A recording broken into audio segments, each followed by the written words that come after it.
I refused to let my husband into the delivery room because he missed all my prenatal appointments. Now he's furious and blaming Maine for excluding him from our child's birth. My husband and I planned on having 3 kids, but that was more difficult than we thought. Our miracle daughter is 4, and we wanted to try and give her a little brother or sister. Well, we're having more than 3 kids. There's going to be 4 of them as I'm pregnant with triplets. My husband and I were ecstatic about this. Right now I'm 6 months along, so we thought we'd do a Zoom meeting with our family to announce their gender. We also surprised them by telling them it's triplets. Baby A was a girl, and my husband and I were both super excited. Baby B was also a girl, and we were still beaming about it. Baby C is another girl, and we were both really excited about it, until the meeting ended. As soon as it ended, he went off to his office to sulk. I wasn't sure why, so I asked him what was wrong. He said, "I just wish you given me one boy so I could do stuff with him." I told him you can do stuff with your daughters, too. He replied, "No, the girls will only want to play dress up. I wish you gave me one boy instead of 3 girls." I was furious. He'd rather give up our 3 girls for one boy, even with him knowing how difficult it was for us to have any children at all. I yelled at him and told him he didn't deserve a boy if it meant he'd ignore his girls. So, he texted his mother about our fight, and she was mad at him. She texted me to tell me that 4 girls were lovely, and she's ashamed of how her son acted. Yesterday, I was on the phone with my mom, and she brought up how excited she was for the triplets to arrive, and she asked if I wanted her in the room when I was giving birth, or if I wanted her to stay in the waiting room. I told her she's the only person I want in the room with me. My husband was extremely hurt by this and asked why. I told him that if he can't appreciate his daughters, he has no right to be there when they're born. He did not take that well. He started apologizing, crying, telling me he was wrong, but they were his daughters too, and he wanted to be there. I'm not changing my stance on this one. He will not be in the delivery room. He thinks I'm being unreasonable because I'm not letting him see his daughters being born. I think it's my choice who's in that room, and I don't want him in there after he said he'd trade our girls for a son. Next story. I asked my fiancée to show me her debt before we get married, and now she's upset, claiming I don't trust her enough to build a life together. My fiancée and me both have decent paying jobs and together make over $100,000 a year. I do make more than her by about $10,000.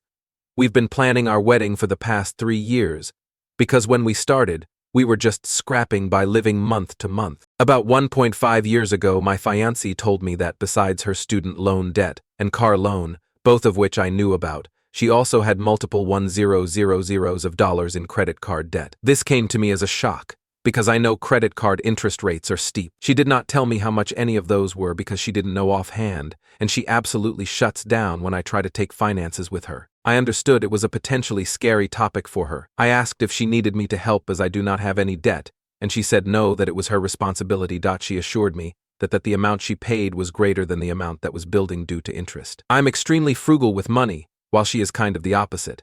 She did agree to disclose that information with me before the wedding. Upon hearing that information, I started paying about 70% of our rent and other bills, so she was able to pay more towards her bills. Many times I asked to go over her finances with her, and it always turned into a heated argument. A few times I even offered to pay for her to see a financial advisor. It seems to cause her so much anxiety, and I want to help her, but I don't know how. About 2 months ago, I bought a house. I saved for years and had enough for a house down payment and the wedding costs. I've also bought nearly all our furniture, paid for her car repairs, and other large expenses. She was unable to help with the home purchase because her credit score was so low, which was also a shock to me. I don't have a credit card but had built up enough credit that I could qualify on my own. Then the pandemic hit. Our wedding is a month away and she is stressed that we have to cut people, stressed out about things she still wants us to have for the house, and about her bridal shower. Then yesterday the topic of finances came up as she mentioned we both might have some large bills coming as both our cars need to be inspected, and how she was concerned about having enough money. I said we can sit down and look over her bills and see if there are subscriptions we can cut, and she got very angry at me and said she didn't want to do that, and I brought up that she agreed to do it before we got married. She lost it and started freaking out on me, calling me a jerk for trying to make her go over those things a month before the wedding and in the middle of a pandemic. Am I in the wrong? I've given her 1.5 years of time, reminded her about it multiple times, helped out where I was able, and have tried to be supportive, but I just don't know what to do. Seeing that information won't make me reconsider my decision, but I do want to know what I'm getting into, and it may make me change my goals or priorities. What do you guys think? Next story.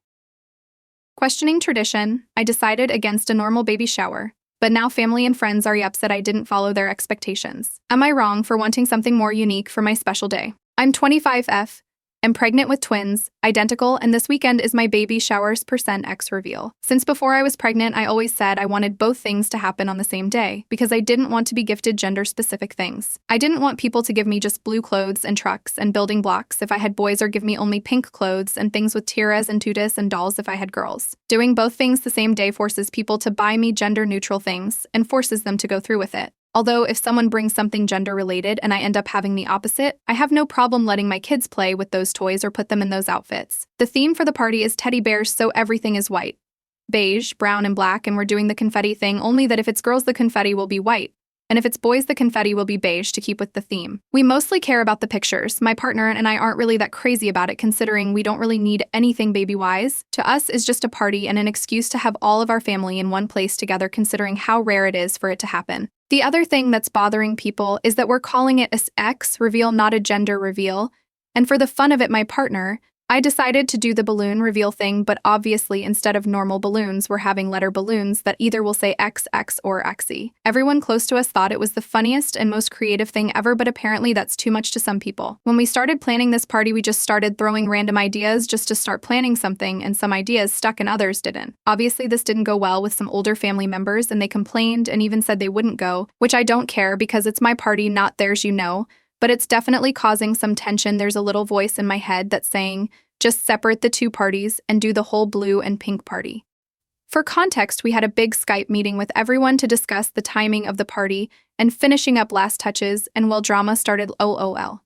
What's a family gathering without drama, though, right? Oh, I should add that this party is also to find out which team is winning the bet we have going on. If it's team boys or team girls. The bet is because my family hasn't had a boy in over 14 years, and he's the only one, and my partner's family hasn't had a girl in 23 years. So we want to see who's breaking the family curse. LOL. Next story.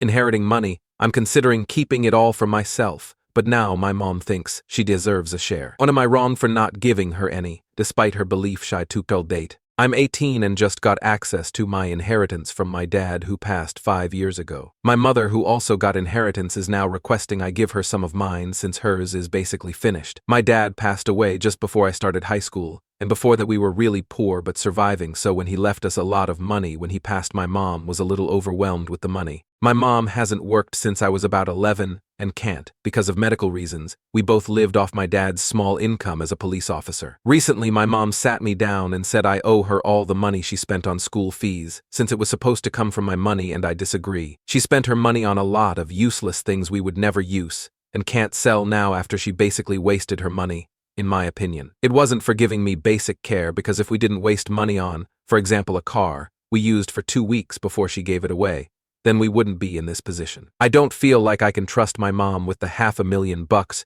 she requested. I want to save my money for my future, and I feel like the money I give her will barely last her a year as she spends so much on unnecessary things. She still has a monthly state income on top on her savings. She would be fine without my money. Her home she is in provides care and food for her, and a reasonable price she can afford without savings, but she refuses to eat their perfectly good food because it's not up to her standards, and says that's what her savings are for, to buy food, but the numbers don't add up. I'm in a boarding school with reasonable prices that wouldn't do as much damage as she claims, so I don't understand how she ran out of money and why she wants so much from me. So would I be the $1 hole to refuse to give her money my dad left me?